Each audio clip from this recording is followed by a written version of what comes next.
अस्सलाम वालेकुम जी। Welcome Saudi life 360। आज हमारे साथ बहुत ही खास मेहमान हैं जो आए हैं अमेरिका से, और आपको अपने साथ अमेरिका ले जाने के लिए ये आपको बताएंगे कि आप अगर अमेरिका जाना चाहते हैं तो कौन से ऐसे वो तरीके हैं जिससे आप 100% लीगली अमेरिका जा सकते हैं। वेलकम राहिल शेख भाई। Thank you so much. Thank thank you. You. अच्छा, आज का हमारा टॉपिक लोगों को पता चल गया। बहुत सारे लोग हैं मिडिल ईस्ट में जो लोग यहाँ रहते हैं और यहाँ से जाना चाहते हैं अमेरिका, जो कि एक ड्रीम लैंड है और हर बंदा चाहता है। तो कौन से ऐसे तरीके हैं और आप क्या हेल्प कर सकते हैं उन लोगों की इस जर्नी के अंदर। परफेक्ट। यार ये तो एक पूरे का पूरा एक बड़ा सी है, एक समंदर है। जो आपने पूछ लिया बेसिकली। बहुत सी पाकिस्तानी जो आज से अगर हम 10 20 30 साल पहले की बात करते हैं तो एक बहुत बड़ी पॉपुलेशन थी पाकिस्तानियों की जो मिडिल ईस्ट में माइग्रेट की। आज माशाल्लाह वो बड़े अच्छे एस्टैब्लिश्ड प्रोफाइल पे हैं। बड़े अच्छे सिस्टम में बैठे हैं जो यहाँ पे बड़े क्वालिफाइड बिजनेसेस भी कर रहे हैं, जॉब्स भी कर रहे हैं। तो जब मिडिल ईस्ट की बात है जिसमें Saudi Arabia of course on on top of the list आता है, यूएई आता है, इसके अलावा आपका कतर, बहरीन। तो मिडिल ईस्ट में जो लोग बैठे हैं इनमें दो तरह के प्रोफाइल कॉमनली होते हैं। एक वो जो जॉब प्रोफाइल है, एक अच्छे लेवल पे प्रोफाइल कर रहे हैं। मैं लेबर कैटेगरी को टारगेट नहीं कर रहा, with respect to those of course उनके लिए एक अलग डिफरेंट कैटेगरीज हैं। But what I am here focusing on majorly कि वो लोग जो अच्छे कॉर्पोरेट जॉब्स कर रहे हैं या बिजनेसेस कर रहे हैं जो कि एक अच्छी प्रोफेशनली क्वालिफाइड बिजनेसेस हैं। तो जॉब वालों के लिए भी ऑफ कोर्स अपनी लाइन में, अपनी इंडस्ट्री में बहुत सारे ऑप्शंस है, बहुत सारी अपॉर्चुनिटीज मौजूद हैं जिसमें वो बेसिकली जॉब्स की बेस पे वीज़ा जो है वो अपने प्रोसेस कर सकते हैं या अमेरिका में माइग्रेट कर सकते हैं। आज दुनिया वैसे ही ग्लोबलाइजेशन का टाइम है और एक ग्लोबल हब बन चुकी है। तो इस ग्लोबल हब में आपके पास there is no lack of opportunities, सही है। There is access available for everybody कि कोई दुनिया के किसी कोने में बैठा है, चाहे वो पाकिस्तान में है या सऊदी में है, उसके पास एक्सेस मौजूद है कि वो इंटरनेशनल मार्केट में अपनी जॉब सर्च कर सकता है। तो जॉब वालों के लिए देयर आर डिफरेंट कैटेगरीज जो अपने जिसमें H1B आता है अगर आप एक हाईली स्किल्ड कैटेगरी का वीज़ा है।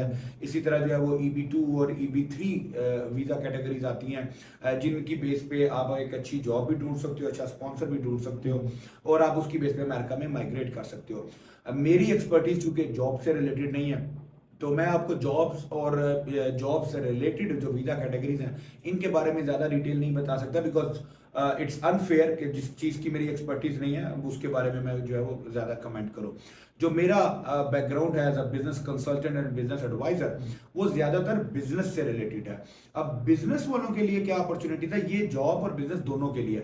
फॉर एग्जाम्पल अगर एक आप सर्टन प्रोफाइल पे जॉब कर रहे हो but you are done with it, you wanna change your career और आप कोई अपना नया बिजनेस स्टार्ट करना चाह रहे हो तो आप भी इस कैटेगरी में फॉल कर सकते हो। और इसी तरह अगर आप एक ऑलरेडी एक बिजनेसमैन हो, अच्छा बिजनेस बनाया है, आप मिडिल ईस्ट में किसी भी रीजन में हो, आप अपने बिजनेस को कर रहे हो तो आप अपने ही बिजनेस को एक्सपैंड भी कर सकते हो। तो बिजनेस वीजा से रिलेटेड जो है उसकी भी बहुत सारी डिफरेंट कैटेगरीज मौजूद है जिसमें E1 वीज़ा है, E2 इन्वेस्टर वीज़ा है, इसके अलावा EB1 मल्टीनेशनल बिजनेस एंटरप्रेन्योर का वीज़ा है, आपका EB5 वीज़ा कैटेगरी है। तो डिफरेंट वीज़ा प्रोग्राम्स हैं जो कि बिजनेस से रिलेटेड या आपकी इन्वेस्टमेंट से रिलेटेड है। तो कॉन्सेप्ट ये होता है कि दुनिया की कोई भी डेवलप्ड कंट्री स्पेशली जो है वो इन्वेस्टर्स को और बिजनेस कम्युनिटी को वेलकम करते हैं। They want the foreign investments to come their country and the same way America also wants that कि आप उनके मुल्क में आओ, एक अच्छी इन्वेस्टमेंट्स लेकर आओ, एक अच्छा बिजनेस एस्टैब्लिश करो, उनकी लेबर मार्केट में जॉब्स जो है वो क्रिएट करो ताकि आप उनके एक सोशल इकोनॉमिक सिस्टम में जो है वो अपना कंट्रीब्यूट कर सकें। जबरदस्त जबरदस्त। अच्छा, मुझे नाजरीन के लिए आसान अल्फाज में, क्योंकि ये जो B1 B2 EB3 B1 E2 E3 लोग तो इसमें बड़े कंफ्यूज रहते हैं ना, उनको पता नहीं होता क्या कैटेगरी सूट करेगी उनके लिए। अच्छा, मिडल ईस्ट के अंदर जितने भी लोग हैं ज्यादातर यहाँ पर जॉब, हाई प्रोफाइल जॉब्स की हम बात कर रहे हैं, ठीक है। अच्छा, यहाँ पे आपको पता है जो लोग बिजनेस कर रहे हैं वो भी ऑफिशियली बिजनेसमैन कम है, क्योंकि आपको पता है हम बहुत ओपनली बात नहीं कर सकते, मगर बिजनेस उनके अपने नाम पे नहीं है, तो लीगल एंटिटी उनके नाम पे नहीं है, राइट। अच्छा, अब हमारी वीडियो लोग देखेंगे क्योंकि जॉब वाले बिजनेस से तो डरते हैं, सही है, है ना। जॉब वाला कंफर्ट जोन उसका जॉब ही है, राइट, ठीक हो गया। राइट, अब आसान अल्फाज में उनको समझाने के लिए कि मैं यहाँ एक जॉब कर रहा हूँ कॉर्पोरेट में, मेरी अच्छी प्रोफाइल है, ठीक है। सही है। तो मेरी कोशिश क्या होती है हमेशा कि मुझे अमेरिका से कुछ जॉब ऑफर आ जाए सही है, और मैं उस जॉब ऑफर से अमेरिका में चला जाऊं, सही, जिसको हम क्या बोलते हैं H1B आई थी, H1B, H1B, राइट। अब वो अपॉर्चुनिटी सबको मिलती नहीं है। राइट, अब आप ये कह रहे हैं कि आप जॉब वीजा छोड़ें, आप बिजनेस वीजा पे अमेरिका आ जाएं, right, which is the option I think E2, right. अच्छा, अब जो मेन कंफ्यूजन है ना वो आपने क्लियर करनी है कि एक जॉब वाला, उसका तो जॉब है पोर्टफोलियो, बिजनेस पोर्टफोलियो नहीं है, वो कैसे E2 पे अमेरिका जा सकता है। परफेक्ट। देखें, जो भी जॉब कर रहा है, अच्छे प्रोफाइल पे जॉब कर रहा है और वो बिजनेस से डरता है, तो ट्रस्ट मी, इस डर का तो सिर्फ एक ही हल है, और वो ये है कि आपको इस डर को जीना पड़ेगा, इसको एक्सपीरियंस करना पड़ेगा। जब तक आप रिस्क नहीं लोगे, जॉब में कंफर्ट जोन है ना आपका, और आप अपने एक कंफर्ट जोन में बैठे हो, आप रिस्क लेने से डर रहे हो, पैसे लगाऊंगा, इन्वेस्टमेंट करूंगा, वीजा नहीं मिलेगा, या बिजनेस को क्या करूंगा, तो क्या होगा। देखो, आपको दुनिया की तारीख में किसी भी सक्सेसफुल बंदे को उठा लो, जो बड़े बड़े जो नामवर लोग आए हैं, जो मिलियनियर्स बने हैं, बिलियनियर्स बने हैं, जॉब प्रोफाइल से किसी ने नाम नहीं कमाया, जॉब प्रोफाइल से किसी ने वो सक्सेस एंजॉय नहीं किया। ऑफ कोर्स अब आपके कमेंट में भी आ जाएंगे जी, सुंदर पिचाई जो है वो भी जॉब कर रहे हैं, राइट, सुंदर पिचाई भी जॉब कर रहा है, और मिस्टर सो एंड सो भी जॉब कर रहे हैं, बट ट्रस्ट मी, वो जो जॉब कर रहा है उसके साथ भी उसके अपने शेयर्स भी इन्वेस्टेड हैं उसी गूगल के अंदर, या किसी जो भी इस तरह के प्रोफाइल के जो एग्जांपल्स आएंगी, उनके अपनी इन्वेस्टमेंट्स भी पैरेलली चल रही होती है। तो इन्वेस्टमेंट इज समथिंग के जो आपको उसके इन्वेस्टमेंट्स किए बगैर आप एक सर्टेन बैरियर को क्रॉस नहीं कर सकोगे। मैं ये नहीं कह रहा कि हर बंदा इन्वेस्टमेंट्स कर ले, बट जब तक आपका अगर गोल सेट है, आपका वाई सेट है, तो आप जॉब से बिजनेस की तरफ या इन्वेस्टमेंट की तरफ स्विच करोगे, बिकॉज इन्वेस्टमेंट के बगैर पॉसिबल नहीं है कि आप एक सर्टेन लेवल से आगे जाओ। अब बात आ जाती है कि जो जॉब वाला बंदा है वो बिजनेस कैसे करे। इसकी बड़ी सिंपल एग्जांपल्स लेते हैं। फॉर एग्जांपल, एक इंजीनियर, सिविल इंजीनियर है, आर्किटेक्ट है, या कोई भी एक ऐसा कंस्ट्रक्शन से रिलेटेड कोई काम कर रहा है, और वो पिछले 20 साल से सऊदी में बैठ के एक इंजीनियरिंग की जॉब कर रहा है, जो आज एक अच्छे पैसे भी बना रहा है और एक कंफर्ट जोन में भी बैठा है। और यहाँ पे तो बहुत है, इधर तो बहुत है, एग्जैक्टली, कंस्ट्रक्शन से रिलेटेड बहुत सारे इंजीनियर्स हमारे पास मौजूद हैं सऊदी में, जैसे टेलीकॉम के बहुत सारे इंजीनियर्स मौजूद हैं। तो why don't you take that as a opportunity कि आपने आज 10, 12, 20 साल, 15 साल का एक्सपीरियंस लिया है, और अब आप उस एक्सपीरियंस को अपने बिजनेस की तरफ कन्वर्ट करो, ताकि वो मेहनत जो आप यहाँ पे किसी दूसरे की कंपनी में कर रहे हो, अरबी की कंपनी में कर रहे हो, शेख के लिए काम कर रहे हो, उससे बेहतर है कि आप अपने लिए काम करो। अब काम करने में जो सबसे बड़ा चैलेंज है वो ये होता है, यार काम होगा या नहीं होगा। जब आप दूसरे की कंपनी में काम कर रहे हो, जबकि आप प्रैक्टिकली 30, 40 या 50% ऑफ योर एक्चुअल पोटेंशियल जो है वो आप पुट कर रहे हो, अपनी बिजनेस में अपनी इन्वेस्टमेंट के लिए काम करोगे तो आप 100%, और उसका काम आप ही रन कर रहे हो। एग्जैक्टली, दूसरे का काम रन कर लोगे ताकि दूसरा बड़ी बड़ी गाड़ियों में घूम सके, दूसरा ट्रैवल कर सके। तो अपने काम को सीरियसली लेके करो तो आप खुद उसकी जगह पे आ जाओगे। इसके साथ यानी एक क्वेश्चन ये भी है कि जॉब वाला बंदा, इसकी पोर्टफोलियो नहीं है ना, राइट, तो ये भी E2 पे जा सकता है बिजनेस स्टार्ट करने। राइट। अच्छा, E2 को थोड़ा सा समझ लेते हैं कि E2 वीजा है क्या, तो आपको इस चीज का आंसर उसी में मिल जाएगा। E2 basically treaty investor visa है। ट्रीटी क्या होता है? यूएस की दुनिया के मुख्तलिफ ममालिक के साथ ट्रीटी साइन है, ट्रेड ट्रीटी। ट्रेड ट्रीटी में इनके बायलैटरल ट्रेड्स हैं, जिसमें एक कंट्री दूसरी कंट्री के इन्वेस्टर्स को और बिजनेस कम्युनिटी को फैसिलिटेट करेगी, इनको ऑब्लाइज करेगी। लकीली अमेरिका की पाकिस्तान के साथ ट्रीटी साइंड है। अब ट्रीटी साइन का मतलब यह है कि पाकिस्तानी सिटीजन, कोई भी बंदा जो पाकिस्तानी पासपोर्ट कैरी कर रहा है, वो E2 वीजा की क्वालिफिकेशन का जो फर्स्ट क्राइटेरिया है उसको मीट कर रहा है। ठीक है, तो हर पाकिस्तानी E2 वीजा के लिए एलिजिबल है इस क्राइटेरिया के अकॉर्डिंगली। अच्छा, व्हाट अबाउट हमारे इंडियन दोस्तों के बारे में और ये बांग्लादेश के बारे में? बांग्लादेश भी एक ट्रीटी कंट्री है, उसके साथ भी यूएस की ट्रीटी साइंड है, तो बांग्लादेश भी इस कैटेगरी में फॉल करता है। अनफॉर्चुनेटली आफ्टर व्हाटएवर यू से, इंडिया के साथ यूएस के जितने मर्जी अच्छे रिलेशन हैं, बट अभी तक उनकी ट्रेड ट्रीटी साइन नहीं है। नहीं, तो नहीं। इंडियन नेशनल्स जो हैं, जो आपके व्यूवर्स हैं, they are unfortunately not qualified for this program, eligible नहीं है, इनके लिए एलिजिबल नहीं है। Okay. E2 या E1 Okay. वीजा जो हैं ये एलिजिबल नहीं है। अब E1 भी इसी कैटेगरी का, वो भी ट्रीटी बेस्ड वीजा है, बट वो ट्रेडर्स के लिए, इंपोर्टर्स एंड एक्सपोर्टर्स की कैटेगरी में आता है। मैं उसकी डिटेल में आगे कोशिश करता हूँ कि थोड़ा सा आपको दे सकूं, बट जनरल में इट्स अ ट्रेडर्स वीजा, तो वो भी इंडियंस के लिए नहीं है। तो भाई पाकिस्तानियों जागो, और ये अपॉर्चुनिटी और राइल भाई ला रहे हैं, ये पाकिस्तानियों के लिए सबसे ज्यादा है। और पाकिस्तानियों के पास वैसी अपॉर्चुनिटी वीजा लगने की कम होती है, Right. मगर इस ट्रीटी जो कॉन्ट्रैक्ट है या Right. जो भी पॉलिसी है, Right. उसके अंदर पाकिस्तानी एलिजिबल है। बिल्कुल पाकिस्तानी हालांकि eligible है। जो H1A वीजा होता है और B I think H1B visa होता है, जी। उसके अंदर इंडिया का कोटा बहुत ज्यादा है। एग्जैक्टली, और वही वन ऑफ द रीजन है जिसकी वजह से इंडिया के साथ ट्रेड ट्रीटी साइन नहीं है, क्योंकि H1B का जो एनुअल, जैसे अगर मैं लेटेस्ट कोटा की बात करूं तो समवेयर अराउंड 65,000 के करीब जो है वो वीजा कोटा है एनुअल का, और यू कैन से वेरी रफली 80 to 90% जो है उस वीजा का कोटा वो इंडियंस के लिए पूरा हो जाता है, इंडियंस ऑक्यूपाई करते हैं। तो इस वजह से उनके लिए H1 का या education based, skilled based visa category है। और पाकिस्तानी, चूंकि पूरी दुनिया को ये पता है कि हम लोग लिक्विड कैश इकोनॉमी है, हम लोग जो है वो कैश रिच पॉपुलेशन है, मैं गवर्नमेंट्स की बात नहीं करता, अच्छा। बट पॉपुलेशन जो है वो हम as a public we are cash rich people, तो हम लोगों के लिए इन्वेस्टर्स वीजा का ऑप्शन यानी मौजूद अमीर है। पाकिस्तानी, अमीर पाकिस्तानी, So- पाकिस्तान अमीर है या नहीं, बट पाकिस्तानी बहुत अमीर है। नहीं तो फिर हम वो कर लें, अमीरो अमीर हो अमीर हो Right. पाकिस्तानी अमीर है भाई, पाकिस्तानी अमीर हो, आपके लिए जो है वो हाँ। यूएस वीजा के लिए एक ग्रेट अपॉर्चुनिटी जो है वो मौजूद है। बहुत जबरदस्त। अच्छा, अब दूसरा सवाल आता है कि हम अमेरिका चले जाएं, E2 पे चले जाएं, बिजनेस क्या करेंगे? लाजमी है जो बंदा यहाँ पे इंजीनियर है वहाँ पे इंजीनियरिंग कंपनी तो नहीं खोल सकता वो। Right. तो कौन सी अपॉर्चुनिटी होगी उसके पास बिजनेस करने के लिए?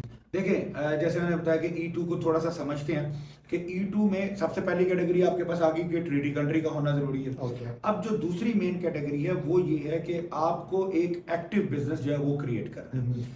एक्टिव बिजनेस से क्या मुराद है कि कोई भी ऐसा बिजनेस है जो लीगली अलाउड है, वन। अब लीगली अलाउड से मतलब ये है कि आप गैम्बलिंग टाइप का बिजनेस नहीं कर सकते। दो गैम्बलिंग अमेरिका में लीगल है, लेकिन वो लीगली पब्लिकली हर बंदा नहीं कर सकता, यानी कॉमन ग्राउंड के ऊपर उसके लिए अगेन एक लाइसेंसिंग की रिक्वायरमेंट्स है, एक प्रेमिसेस की रिक्वायरमेंट्स है, तो इस वजह से वो बिजनेस इसमें नहीं आता। इसके अलावा जो है स्टॉक्स का बिजनेस जो है, इन्वेस्टमेंट्स है, क्रिप्टोस है, लीगल बिजनेसेस हैं, बट अब वो एक्टिव नहीं है। तो एक तो लीगल बिजनेस और एक एक्टिव बिजनेस होना शर्त है, और फिजिकल होना भी शर्त है?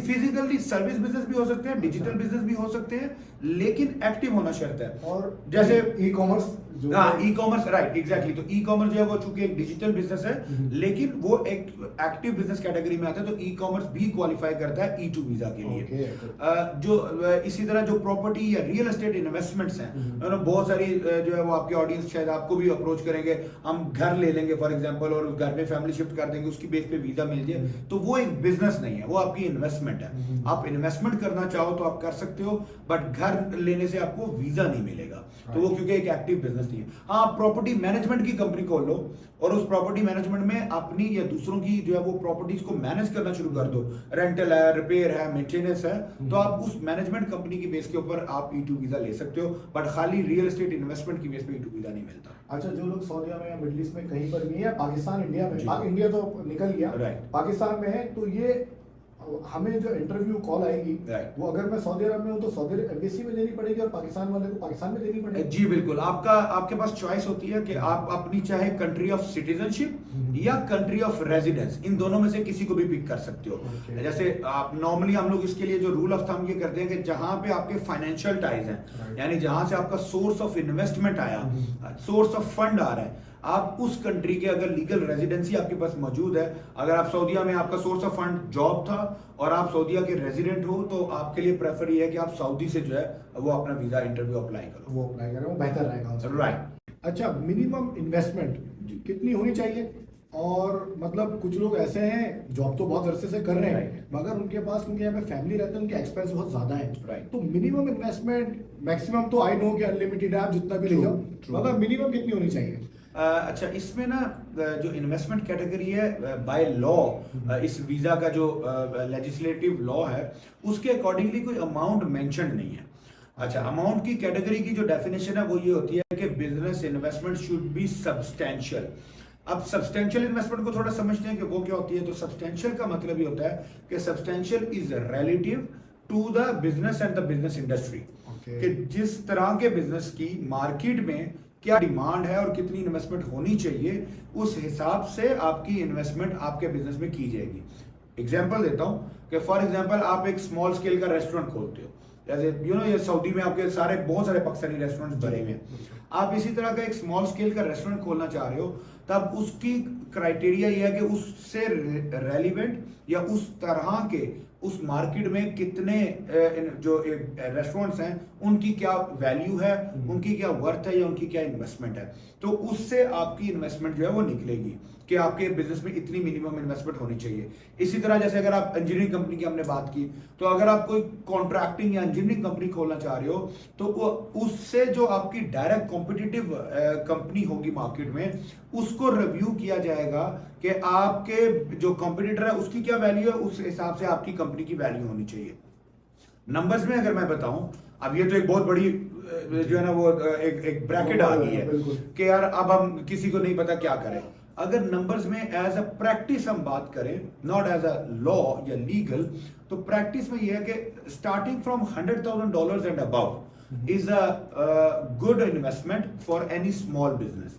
स्मॉल स्केल का कोई भी गैस स्टेशन नहीं आ जाएगा, नहीं, गैस स्टेशन नहीं मांगेगा आप, क्योंकि आप लोगों का सबसे पहला सवाल आएगा गैस स्टेशन नहीं खुलता इतनी अमाउंट में। गैस स्टेशन इतने में पाकिस्तान में भी नहीं खुलता है। 3 करोड़ बनता है, 3 करोड़ में 5 मरले का प्लॉट नहीं आता। अगर हम सुनते हैं कि पाकिस्तान में जो है वो स्टोर खोलना मुश्किल है और अमेरिका में गैस स्टेशन खोलना आसान है, ये बिल्कुल सही बात है, बिल्कुल आसान है लेकिन सस्ता नहीं है। सस्ता नहीं है। आसान होने में और सस्ता होने में फर्क है। आसान क्यों है? क्योंकि वहां के लॉज डिफाइंड है, रेगुलेशंस डिफाइंड है, एक सेट पैटर्न है, लाइसेंसिंग है, उसके अप्रूवल्स हैं, आपके जितने भी जो काउंटी के और आपके रेलिवेंट जो स्टेट के अप्रूवल्स हैं, उन सब का लॉ डिफाइंड है। तो वहां पे ऐसा नहीं है कि आपने चोई साहब को फोन करना है या साइंस सरकार को फोन करना है और किसी का रेफरेंस लगाना है या कोई आपने डील कर दिया अप्रूवल के लिए, ऐसा नहीं है। वहां पे एक सेट पैटर्न है, आप भी जाएंगे उसी पैटर्न को फॉलो करेंगे, मैं भी उसी पैटर्न को फॉलो करूंगा, हमें अप्रूवल मिल जाएगा बाय डिफॉल्ट। तो आसान है लेकिन सस्ता नहीं है। सस्ता में आपको गैस स्टेशन का बिजनेस होगा, तो एक अच्छा गैस स्टेशन जो एक एवरेज अच्छी अमाउंट बनाता है, तो वो कम से कम आपको $4 से $5 लाख मिनिमम लगेगा कैश। और ये लीज पे है, ये प्रॉपर्टी ऑन नहीं कर रहे आप। अच्छा, प्रॉपर्टी ऑन करने जाओगे तो you are talking about minimum $2 to $3 million and about. तो गैस स्टेशन सस्ता बिजनेस नहीं है। अच्छा, अब इस बिजनेस के अंदर कोई कुछ चाहता है और वो लीज लोन लेना चाहते हैं, सुनते हैं अमेरिका में बहुत आसानी से मिलता है। और यस, तो what is the way E2 पे जाके वो लोन ले सकता है? ओके, ये बड़ी जबरदस्त ब्यूटी है जी। E2 की इन्वेस्टमेंट के लिए आप अमेरिका से लोन नहीं ले सकते, यानी सोर्स ऑफ फंड के तौर पे आप बिजनेस लोन जो है वो नहीं ले सकते। आप सऊदी के किसी बैंक से, या अगर आप मिडिल ईस्ट में है, दुबई में है, अबू धाबी में है, यहाँ के किसी बैंक से आप अपना पर्सनल लोन ले लें और उसको आप as a source of investment use कर दें, ये कर सकते हो। बिजनेस आपका एस्टेब्लिश हो गया, $1 लाख या इससे ऊपर की अमाउंट आपने लगा दी, E2 वीजा आपको साइंड हो गया, आप अमेरिका में लैंड कर जाओ। ओवर द पीरियड आपको 6 महीने में, 1 साल में, 2 साल में, whenever you need, आपको बिजनेस एक्सपैंड करना है, आपको कोई ऐसा प्रोजेक्ट बिजनेस का आपके पास आ गया कि उस प्रोजेक्ट को डिलीवर करने के लिए आपको कैश फ्लो चाहिए, तो उस सूरत में आप वहां की फाइनेंशियल एक्सेस आपके पास मौजूद है।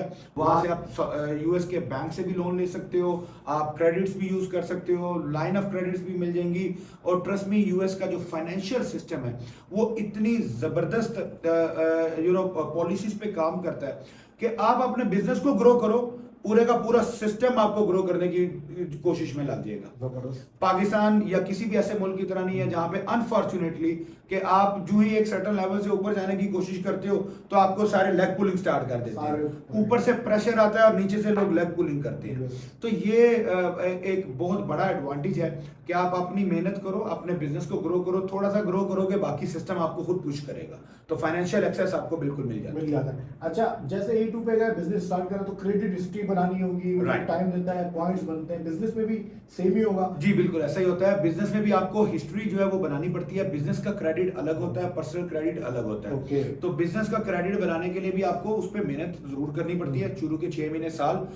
इस ड्यूरेशन में भी ऐसा नहीं है कि आपको बिल्कुल एक्सेस नहीं मिलती। आपको छोटी अमाउंट्स के साथ जो है वो आपको एक्सेस मिल जाती है, क्रेडिट्स मिल जाते हैं। आपका अगर खासतौर पे पर्सनल क्रेडिट अच्छा बना हुआ है तो आप बिजनेस में भी जा सकते हो। ओवर द पीरियड जितनी क्रेडिट हिस्ट्री को मेंटेन करोगे, आपको उतनी क्रेडिट एक्सेस बढ़ जाएगी, ज्यादा हो जाएगी। बल्कि अमेरिका में तो एक बड़ी कॉमन सेइंग है, वो कहते हैं आपका करेक्टर खराब हो तो चलता है, लेकिन आपका क्रेडिट खराब नहीं होना चाहिए। खराब नहीं होना तो चाहिए। क्रेडिट खराब करके आप वहां पे सर्वाइव नहीं कर सकते। अच्छा, हम पाकिस्तानियों की सबसे बड़ी ड्रीम जो हर जगह रहती है वो होता है घर खरीदना। बिल्कुल सही। और जैसे ही हम फॉरेन जाते हैं तो हमारा दिल चाहता है कि हम सबसे पहले घर खरीद लें। राइट। तो वो कैसे लेंगे? अच्छा, घर लेने के बारे में ना एक बहुत बड़ी आप ये कह लीजिए कि मिथ है, या लोगों को बहुत कह ले अवेयरनेस नहीं है। तो चले आपके प्लेटफॉर्म से मैं ये अवेयरनेस भी दे देता हूँ। अमेरिका में घर खरीदने के लिए आपके पास अमेरिका का वीजा होना, या अमेरिका का रेजिडेंट होना, या अमेरिका का सिटीजन होना जरूरी नहीं है। रियली? यस। तो दैट्स अ न्यूज कि आप सऊदी में बैठ के आप कभी अमेरिका की शक्ल भी नहीं देखी, आपने अमेरिका का जहाज भी नहीं देखा, अमेरिका की एम्बेसी भी नहीं देखी, आप सऊदी में बैठ के अमेरिका में प्रॉपर्टी बाय कर सकते हैं। वाह। अब इसमें मैं 2 चीजें और ऐड करता हूँ कि आप नेक्स्ट जो आपका क्वेश्चन आएगा कि हम फिर प्रॉपर्टी देखेंगे कैसे या ट्रस्ट कैसे करेंगे। अमेरिकन रियल एस्टेट इंडस्ट्री जो है वो I would say one of the most finest and regulated monitored industry है। कि आप अभी मेरे लास्ट मंथ में मैंने एटलीस्ट शायद प्रोबेबली 2 से 3 मेरे क्लाइंट्स को प्रॉपर्टीज लेके दी हैं अमेरिका में। They have never been to America, they have never visited a place. वो पाकिस्तान में बैठे हैं और ऑनलाइन पे हमने उनको प्रॉपर्टीज सर्च करवाई हैं। पूरी ट्रांजैक्शन बड़ी ट्रांसपेरेंसी के साथ उनकी जो है वो ऑनलाइन क्लोज हुई है। उसमें अटॉर्नीज भी इन्वॉल्व होते हैं, उसमें लीगल काउंसिल्स भी इन्वॉल्व होते हैं, उसमें आपकी जो है वो एस्क्रोज भी इन्वॉल्व होते हैं। तो there are tens of the companies which get involve और आप प्रॉपर्टी इंटरनेशनल बैठ के ले सकते हो। इसके अलावा एक और न्यूज जो लोगों को बड़ा सरप्राइज करेगी, ना सिर्फ आप कैश की प्रॉपर्टी ले सकते हो, अगर आप अपने करंट प्रोफाइल में एक अच्छे प्रोफाइल पे बैठे हो, आपका फाइनेंशियल जो आपकी जो फाइनेंशियल एक्सेस है, आपकी जो फाइनेंशियल स्ट्रेंथ है, वो अगर आपकी पावरफुल है, तो ना सिर्फ कैश बल्कि आप मॉर्गेज भी ले सकते हो without being in the USA. ये मेरा सवाल था। Right. आपने मुझे मौका दे दिया। ये मेरा सवाल है, प्रॉपर्टी के ट्रांजैक्शन में कैश चोरी क्या या लीज भी ले सकते हैं? जी, दोनों तरीके से होती है। अगर आप फुल कैश लेना चाहो तो आप फुल कैश ले सकते हो, और अगर आप फाइनेंस करना चाहो तो up to 75% of the property value जो है वो आप फाइनेंस भी कर सकते हो। यानी 25% आपको जेब से डाउन पेमेंट देनी है, और 75% वैल्यू आपके करंट फाइनेंशियल्स को, होम कंट्री के फाइनेंशियल्स को इवेल्युएट करके आपको अमेरिका में फाइनेंसिंग मिलेगी। ये है अमेरिकन फाइनेंशियल सिस्टम की पावर। जबरदस्त। यानी अगर आप बैठे हुए मिडिल ईस्ट में, सऊदी में, दुबई में या पाकिस्तान में, वहां बैठे बैठे आप लीज पे अमेरिका में अपना घर खरीद सकते हैं।